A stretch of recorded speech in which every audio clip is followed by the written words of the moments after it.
Hello everybody, Apple Reviews here, and in this video I will be reviewing set 75288, the AT-AT Imperial Walker.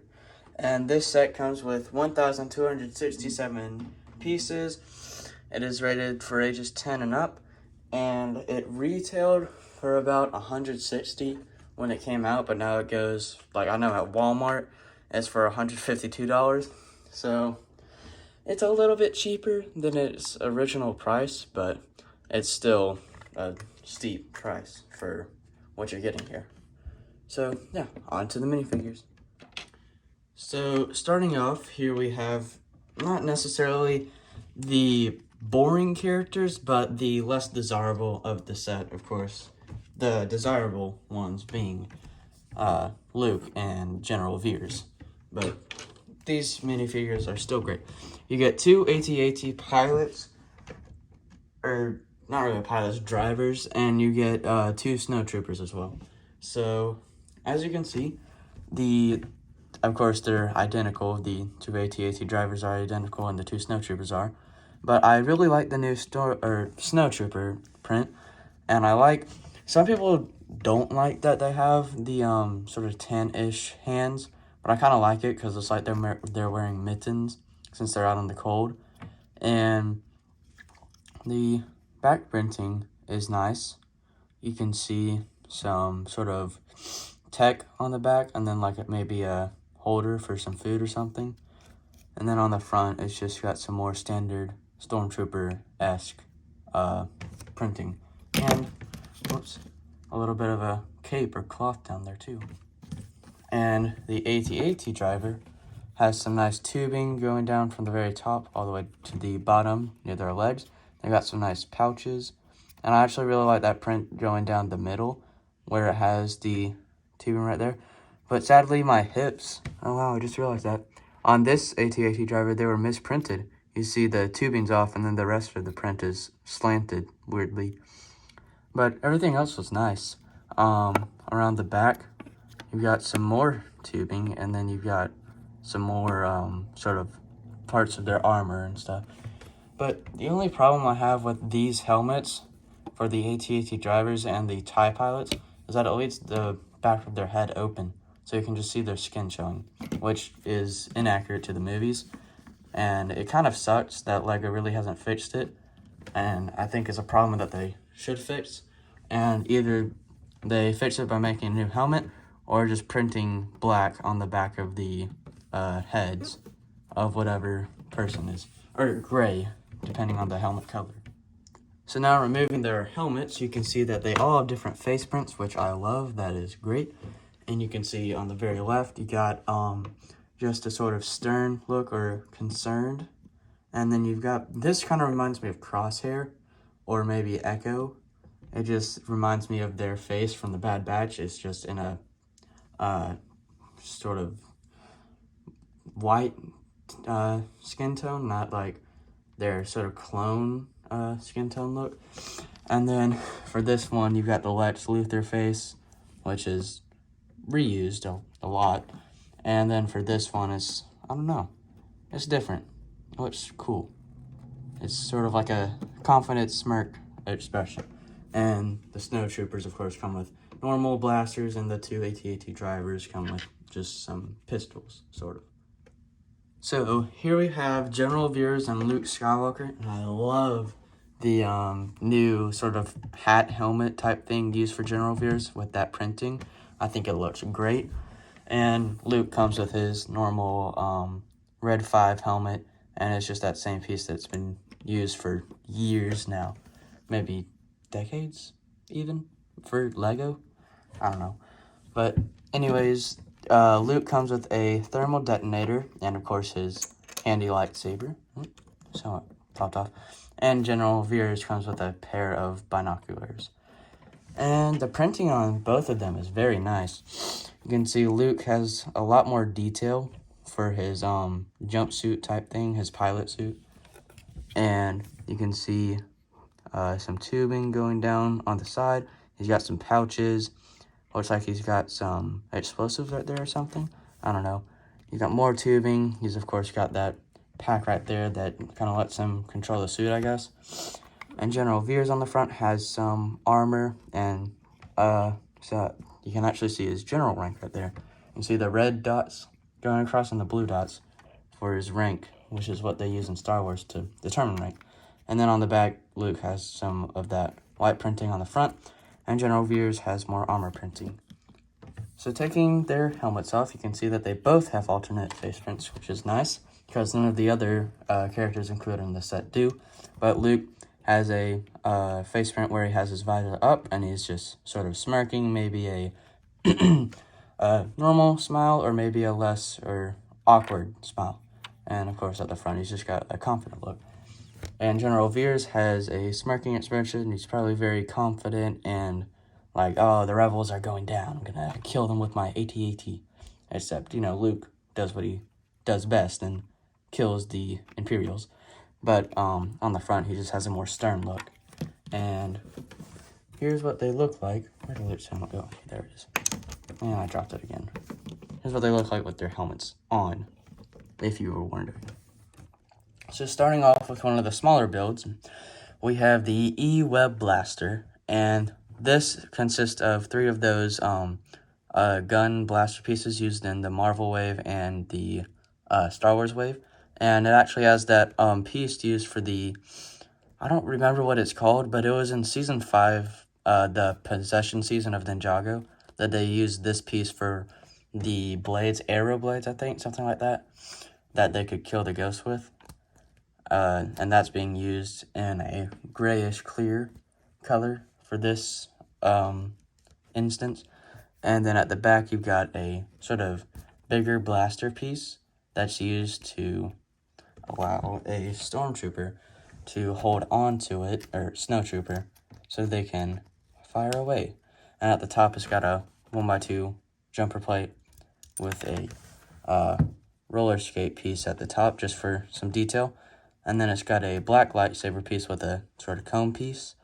And then it's got that barrel extension piece used, that's newer. That's usually used on guns, but in this case, it's used for the actual blaster portion of this. And the second smaller build of the set is the Snow Speeder, which I love. This is such a great build, and it's very like simple and simplistic, but it still doesn't lose the detail that it needs to look good. And so, of course, you can sit yourself a stormtrooper on the 2 studs, right, like so. And then you can connect the snowtrooper's hands. Oh wait, I think these are, yeah, these aren't correct. I think these need to be flipped. I'm pretty sure that's how it said to do it in the instructions. But the way I had these little, sort of horn pieces, I don't know what they're called. It's not right. These little black pieces I didn't have on right. Alright, I think, yeah, that's right. Okay, now the stormtrooper can hold on to the handles and fly, or use the snow speeder to hunt down the rebels. And on the bottom, it's got a little blaster turret type thing. Of course, it's got the 2 little spokes going out. And then it's got the actual, for some reason, they have the place where the actual feet would go, the little flaps. But of course, the snowtroopers, they're a Lego minifigures feet, can't reach down there, but they still put that in there. I think that's kind of weird, but still a nice inclusion. They've got some venting right here. There's a vent piece used. And then at the back, it's just some white and tan for some more detail. So here's the absolute monster of a build that I can't even fit in frame. I even changed my setup. Like, I moved where I usually sit to do reviews for like smaller sets over, so I can do this huge set. But this, I mean, it is actually, I don't know if it shows the dimensions. Pretty sure it does on the back of the box. Let me check. Oh wow, it doesn't. The dimensions of the set aren't shown on the back of the box for some reason. They usually do for a set this big. But anyways, starting at the leg, you can see at the bottom of the feet, they've got the sort of claw 4-way angled pieces going. And these are smaller, so they don't touch, as if it was this piece right here. If this piece was being used right here, they'd hit each other, and it wouldn't be able to stand right. But for some nice detail, they added some piping on the inside. I wish they kind of continued that up, which you can obviously do yourself. But I just kind of wish Lego did it themselves and just kind of did it all up here just to not leave the back side of the legs just blank. But the actual front of the legs is not left untouched. Like, it is very detailed. But something I wanted to note is that right here, this gray piece is actually the black piece they use for minifigure series, and what I use to put my minifigures on when I'm doing a review. So I thought that was pretty neat. But you couldn't really tell if you had this circular piece on because it just says 3 studs. But anyways, there's very nice detailing. You got some flat tiles, some slope tiles, 1x4 tile, and you've got some angled pieces outside at the bottom. You've got this curved piece that actually moves if you lift the leg, like so. This moves as well with it. So if you want the foot to be moved, it can. And then going up the leg, if I can angle this back correctly with one hand. Okay, well, that's a very weird pose for a walker, but go ahead and do it. That piece fell. I keep on having a problem with this piece coming off right here. I don't know why. It's just, for me, it's very unstable. But that may just be because I'm hitting it. But there's some more detail right there. It's very nice, some tile pieces. And so now moving on up the legs, you can see that there's some detailing behind here. I hate that Lego hid this because it looks really nice. Some very nice detailing. If you have actually bought the set, you know what I'm talking about. It's like this curved sort of piece, and it just looks really nice, but it's covered up. But then at the front, you can see that circular piece for, I don't know what it's necessarily called, but it is accurate to the actual walker. And on the side, sadly, there's some blue and black Technic stuff showing, but you can try and cover that up, maybe removing this, maybe adding something that sort of curves over, I don't know. Or you could replace this circular piece with a bigger circle that maybe will help cover it up. And then right here, they've got an angled piece that is just for some more detailing. It's got some nice greebling and stuff. Very nice angled pieces too. And of course, all of the legs have the same detailing. They're all symmetrical, so they're all the same. But they also have some circular pieces right here that can spin, just to cover up some stuff. And then they've also got another nice detail that has been hidden for some reason. And at the back, this sort of curved piece that you can kind of see is different from this curved piece. So the builds are different to fit the front and back of the walker. And so going to the actual door area, you can see that it's all tiled off. It's not tiled off, it's just covered up. The whole walker is covered up. There's not really any gaps. You can kind of see a gap, but you can't see inside, which I really like. But anyways, all you have to do is pull from the top down and just sort of lift it up, or you can pull from here, anywhere, it doesn't matter. You can open up, whatever. But both sides open, so, hello. I'm just gonna leave that closed, but you can see that they have 5 seats in here, and they're all in sand blue, which I like. It's a very nice color, and you can obviously take your sadly two snow troopers included, and sit them in here. I'll just put one in there just to show you. But there's also a weapon rack in here, so you can place your stormtrooper's gun, or both of your stormtrooper's gun, right there. There's 2 slots for it. And then if I flip this around, so after flipping it around, you can see that there's also a spot, instead of another rack or something, or a chair, there's actually a spot to put your E-Web blaster. And so it just sits upright like that. And it actually fits in there. If you have 2 snowtroopers sitting here, this won't hit them or anything. It's all very snug, as you can see. Nothing fell over, nothing happened. But yeah, it's pretty spacious. You can obviously try and fit minifigures here if you want, but I'll go to another feature that doesn't really allow that. But I wish Lego included 5 stormtroopers in the set, Because like with the UCS AT-AT, they only included 5 snow troopers, even though the actual UCS AT-AT could hold like 50. And so, because they want people to buy the battle pack coming out so they can make more money. But with this set, like, it's only 5 that we need. You put 5 in the UCS one, why can't you do it here? I get you want us to buy more, but like, come on, Lego. You were so close to perfection. You just needed 5 snow troopers. You had 2.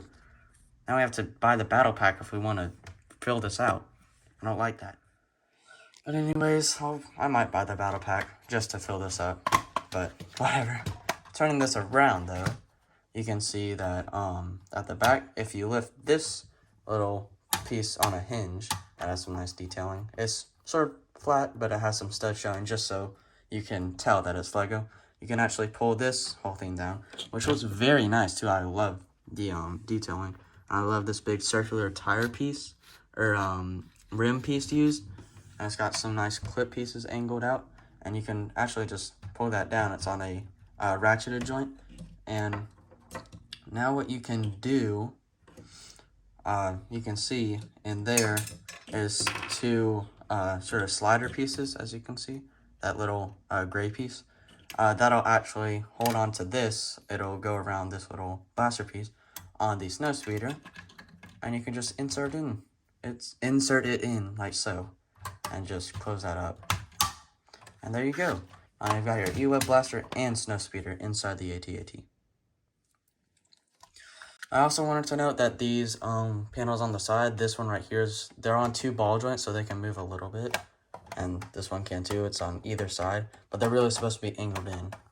And here's a look inside with the E-Web Blaster and the Snow Speeder. So, like I was saying earlier, you could put minifigures in here if you had the snow speeder out, but if you put it in, the minifigures can't stand in that area. They'd have to sit in the seats, which is what they're for, but it's still sort of taking up space. But anyways, let's take a look at the cockpit area. And so this can actually seat 3 minifigures inside. And so, of course, you'd have General Veers in the back and then the 2 AT-AT pilots. But you can see right there, you've got a control panel, and you've got another one. They're both different. But then at the front, you got some more control panels. I'll try and get this under the light. You can see that they're both different, but these 2 are the same, and these 2 are the same.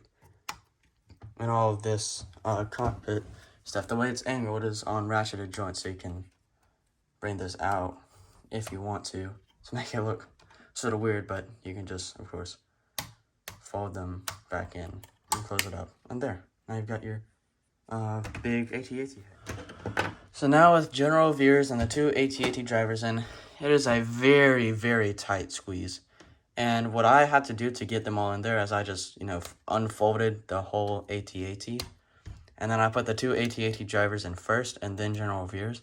That's how I usually do it. Because if I put in Veers first, it's harder to get these 2 guys in. But once you do that, you can, of course, angle this all back and close it up. And it fits nicely. Of course, there's kind of a gap there, but it's not really noticeable because you're probably not going to look at it when you're looking at this huge monster that is beautiful. And on the side of the AT-AT, they've got this nice curve using some angled pieces. And there's a turret on the side that can rotate 360. And it's got a little panel on the side which you can move if you want. And then underneath, it's got 2 guns as well, but also a spring-loaded stud shooter. So, I'm going to turn this away from me. If you want to, you just press to the inside of the AT-AT, and it fires away. And it's just a red spring-loaded shooter, and they include an extra one, but there's 2 on either side. So, there goes the other one.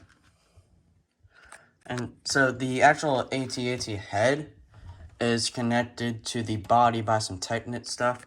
But what I really like about this is that the Technic rod right here, there's basically a rubber piece so it can move. So you can turn it just by the Technic rod and it'll like move back. So it has give, but it also has stress. But then at the actual head, there's more Technic connection. So you can actually turn the head. So you can keep this straight, but turn the head. And so you can pull it over, let it go, and it'll still turn its head. So it's pretty cool. It has some sort of give. And they actually use these Technic wheel pieces for the actual sort of neck area, which actually looks pretty good in my opinion. I like it. And now we can move on to the final play feature of the set, and my favorite one. So where you can see the blaster, you can also see that I have attached Luke Skywalker, and he is hanging on for dear life. But so since he came with a lightsaber and the thermal detonator, he's, you know, in the movie, he has a grappling hook, attaches to the AT-AT, goes up, cuts open part of the bottom, throws a detonator in, and it blows up, and he saves all of Hoth, or all of the rebels. So, but since he has those three things that he holds, you can't really have him hold the detonator, the lightsaber, and the grappling hook at once. So what I did is I just attached the detonator on the bottom of his actual lightsaber, just so he can have all three, but it's just not in hand. But basically, the actual blaster has a string attached to it, which goes all the way through. And what confuses me is that I think I made the string come out of the wrong hole, because there's two holes that the string can come out of. I made it come out of this one. There's a second one that it can come out of. I think it's supposed to come out of this one. But I may have done it right with this one. I really don't know. But anyways, going back up to the top of the AT-AT, you can see, opening up this hatch, there is a little wheel that you can spin, a Technic wheel. And so basically pulling it towards you will pull Luke up the up to the AT-AT. We're actually pulling it towards the head of the AT-AT, and then pushing it away from the head, Luke goes down. So you can sort of see it as pulling the thing towards you will pull him up, pushing the thing away from you, or away from the head, will make Luke go down, away from the AT-AT. But what you can do is, after you hoist Luke up, and he is very snug. Let me just put this on the stand. I think you guys can see it. Whatever. You can hoist him up, and so basically act as him cutting open the hatch, and there's actually a little tile on a hinge. So here's a look at all of the extra pieces, and there's a good amount. There's a lot. But you can see there's a brick separator. They, of course, include some extra spring-loaded shooters. There's an extra lightsaber hilt, and I'm pretty sure, yeah.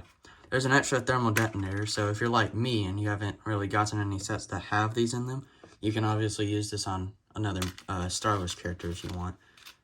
And that's a look at them. And what surprised me the most with this set, I didn't even know it until I actually got the set and I'd finished building it, or actually opening it and getting the instruction booklet out and everything in the bags. There was no stickers included in this set. And like, this AT-AT, I mean, this is a $160 set. You'd expect stickers, because that's what LEGO really does with some more expensive sets. But no, it had 0 stickers, which I actually really like. I'm glad that LEGO did that. And just stuck to prints, even though there wasn't a print, really, on any of the pieces. Except for, like, the control panels. So here's a look at the instruction booklet. Of course, that's the image of the actual AT-AT. You got some in the background, which looks cool. It kind of, I know it's not the UCS AT-AT, but of course, the UCS one looks more like the actual AT-AT, and that's what I thought it was for a moment. But I think it's just a picture of a normal AT-AT. So, flipping through, of course, you can see the instructions and whatnot. At the very back, there's an ad for the Skywalker Saga video game. Yay! 2020. Coming 2020. No, it's not. It is coming out. I don't even know when. It was delayed so much. I thought it was going to come out this year, or it's now 2022, but I thought it was going to come out 2021, but it didn't. I don't know when LEGO plans to release this, but they are taking a long time. But I hope it's good. But anyways, here's an ad for the rest of the summer, or just 2020 sets. So you've got the AT-AT, you've got the Luke versus Vader, the sort of final battle, I don't know. You got the Resistance Troop Transport type thing, the 501st Battle Pack, the AAT, the Jedi's I don't even know what it's called, but it's Anakin's Starfighter. You got the Razor Crest, and then you've got the General Grievous's Starfighter, and then the Knights of Ren ship thing. I don't even know what it's called. I don't care about it, though, because it's an overpriced set. But here's a look at the minifigures included in all of those sets. And then there's a part list, and then the win at the back. So here's a look at the massive box. You got the 40th Anniversary Empire Strikes Back logo. You got, of course, the set number and everything. We got the picture of the set, the minifigures down at the bottom. We got the Star Wars logo at the top. We got Darth Vader, and then you got Disney at the bottom. Of course, they have to insert themselves here. And at the top, you got Luke, because apparently he's the desired character. I feel like General Veers would be the desired character because Luke came out in a set. Like the same Luke came out in a set earlier, I think. I don't know. But you can see some play features. You got, of course, all three of them sitting in there. You've got the AT-AT firing some spring-loaded shooters. You've got the back opening. You've got the wheeling in Luke. And then you just got the AT-AT outside. You've got Luke fighting some of the snowtroopers. So my overall thoughts of this set is that it is amazing. It is a great AT-AT and Lego Star Wars set and gift and everything. I just think that this is such a great set. It makes me very proud. I just think this set is amazing. And I think it is worth your money with 5 minifigures, I'm pretty sure. No, 6 minifigures. And a huge build, and of course, many play features. It's got the smaller builds as well. It's got that Evo Blaster in there, and the Snow Speeder. It is very worth your money, I think. And now that you can get it somewhat cheaper, I mean, it's $152 at Walmart. At my Walmart, it was. So you can get it somewhat cheaper now. It's not that much cheaper, but it can make a difference. But I still think it's worth your money no matter what. And I know that a lot of people say that the actual head of the AT-AT looks like a squinting. But I think that's just because it's on Hoth, and they've got to have like a good windshield so like snow doesn't get through. But also, a mod I think you could do to this AT-AT is if you take this off. Of course, you can see that there's that black sort of jumper piece, and so you could take that out, and then I don't know if this piece exists, but you could get a red one of those pieces instead and insert that in a set, and that little black line right there will be red, so it'll actually be like the windshield of the AT-AT. So I'll look for that in my collection and see if I have that piece, but if I don't, I'll just have to leave it like that. But I still think it looks good. But anyways, I'll see you guys in the next one. Bye.